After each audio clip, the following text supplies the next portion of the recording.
ኢጣልያ ሕነኦም ኣብ ልዕሊ ዝሃገር ፈድዮም ማለት ድዩ? መልሲ እወ ኣብ ኢትዮጵያ ግን ነዊሕ ኣይጸንሑን።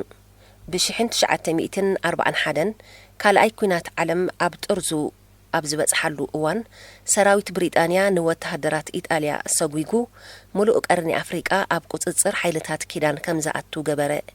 ጉዳይ ኤርትራ ጌና ኣካታዕ ይኮነ። ሕብረት ሶቪየት እዛ ግዝእቲ ሃገር ማለት ኤርትራ ናጽነታ ክትረክብ ትደሊ ነበረት። ብሪጣንያውያን ግን ከም ኣመሎም ኤርትራ ኣብ ክልተ ተኸፊላ እቶም ኣስላም ምስ ሱዳን እቶም ክርስቲያን ድማ ምስ ኢትዮጵያ ከጽንበሩ ኣመሙ። ኢትዮጵያ ብወገና ነዚ ሓሳብ ሓንጎፋ ኢላ ተቐቢላ ምእመናን ክርስትና ኤርትራ ክቕበልዎ ጸቕጢ ክትገብር ጀመረት።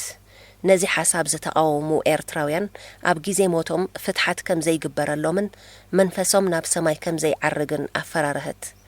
ኤርትራውያን ግን ቅድሚ ዝኾነ ነገር ሃገራዊ ስምዒት ስለ ዝነበሮም በዚ ምፍርራህ ከይረዓዱ ንጎስጓስ ኢትዮጵያ ነጸግዎ።